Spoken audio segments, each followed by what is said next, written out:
Now we are joined by the victorious Sean Brady, still at Paul Felder, Dean Thomas. Who knows, how does the fighter beat the corner man back to the set? I'm not sure, but congratulations, Sean. I got that conditioning. Yeah, you do. Well, we were just talking about that, weaponizing your cardio here. I'm obviously going to let you catch your breath, but no, I'm good. How much was that in the strategy tonight to really push the pace? It was a very high-paced fight. Yeah, I mean, it was a huge part of the game plan. Obviously, 5-5s in the gym is not the same thing as 5-5 in that octagon. But luckily, like me, Paul, all these guys we trained with back in Philly, we've trained for so many 5-5-minute rounds on the regional scene. Like, I had a very good idea of what I was doing, but I knew going into later rounds, I think a lot of people thought I was just going to grapple the entire time, and I knew I could figure Gilbert out on the feet, and I was going to be faster than him, and I really think I outstruck him a lot in probably most of the fight. He hit me with a couple big shots, but I was never hurt, and yeah, I knew I could keep pushing that pace, and yeah, that's what I did. I'm proud of myself. To know you can do it and then go out there and actually do it are two different things. Like 5-5s in a fight is like doing 10-5s in the gym. It's completely different. But I have an amazing team back in Philly. We don't have big sponsors. We don't have a big gym.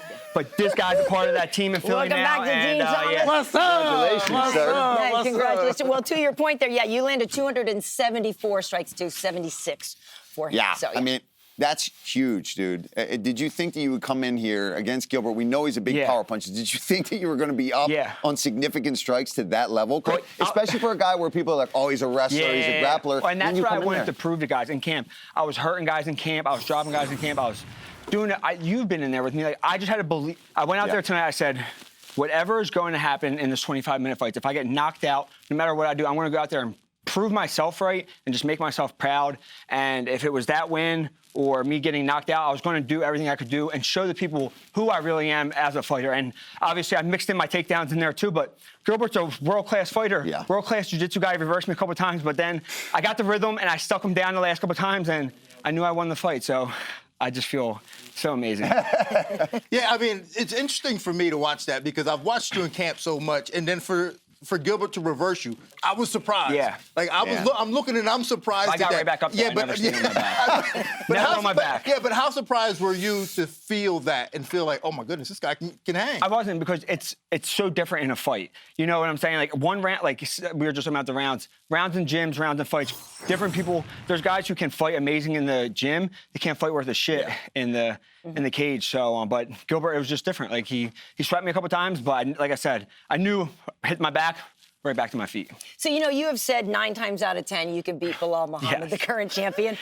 You're just coming off a sub-win over Kelvin Gastelum, and now this. So what kind of a statement do you think you're making? How quickly do you think you can get another title shot? And that's not me being disrespectful to Belal. I get that. I personally like Belal. I don't like the hate that Belal's always gotten. I think he deserves to be where he's at. He's an amazing fighter, but that night, I beat myself. I was having dreams that entire week I was going to lose the fight, and it was because I was undefeated, and I felt like my entire identity was wrapped into me being this undefeated fighter, and it was more from people on the outside, like, you're going to retire undefeated, you're going to be a UFC champion. I put so much pressure on myself. The moment I lost that fight, I was like, I'm going to be a completely different fighter, and my next 2 performances after that were my 2 best performances against the hardest guys I've ever fought. I remember getting ready for Kelvin. Everyone's telling me I'm going to get knocked out in the first round. I watched this highlight reel of him knocking guys out over and over and over again, and I go out there and I dominate them, you know? So, yeah, I'll be back. If Belal's still there, if he's a champion, I'll work my way to that. And if he loses and he's a #1 contender, and I'm coming up on that, we're going to fight again, and I'm going to have my own rematch story, which is going to be nice. He had his with Vicente. I'm going to have mine with him. Yeah. You know, the elephant in the room here is what I'm going to bring up because I feel like it's so thick in the air, and that is that you and Ian Garry seem to be on a collision course. What would you say to Ian after that performance? Well, International Fight Week, I knew Colby was not going to fight Ian Garry. Lloyd's our manager. I kept telling Lloyd, when this dude I'll fight Colby in a heartbeat. UFC, please, give me Colby. I will murder him. But that dude's not even ranked. Like, he shouldn't even be ranked. When's the last time he fought? But me and Ian, we were going to fight. I said, I will fight him International Fight Week. It didn't work out. We're on a collision course. He's undefeated. He's got a lot of hype. I thought he looked horrible against MVP. Joey Piper smoked some dude, and I watched that fight in the back with a bunch of people who I'm not going to say they are, but no one was impressed by him. And he just talks so much shit, and I'm not a fan of it. So I want to fight him. Well, when would you like to get back in there, Sean? I mean, I know you're a guy that likes to make sure that you do everything right, you have a proper training camp, but we're in what? Beginning of September. Yeah. I'm having a daughter. February 13th is our due date. I'm fighting again before I have my daughter. So then I can Stack up spend them some checks. time, Yeah. stack some checks, spend some time with my daughter, with my wife, who been supporting me since I was an amateur, and now we're having a baby girl, and I'm so excited. But I want to fight one more time before then. So whether it's hopefully my hand, got a couple of injuries, but December 14th could be a possibility. The last card in Tampa. That could be it, or Nice. early in January, sometime in that frame. But if I'm healthy, who knows? It could be a little bit sooner. I have one more question. Yeah. When are we going to ride bikes? Literally when we get home. Let's do it.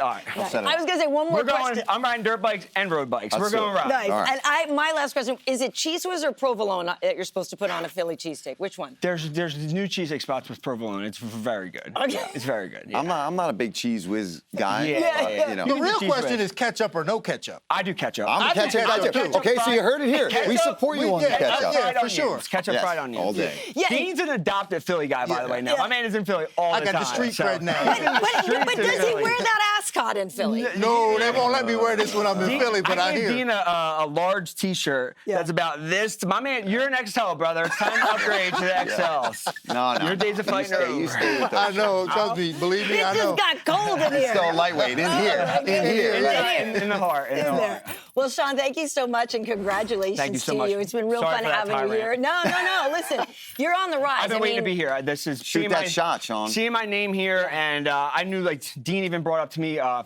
sorry for keeping going on, but you're not. he was like, "I know you might not be that kind of guy, but call your shot afterwards. You have to." And this is the first time I wasn't so caught up in just like, "Oh, the fight."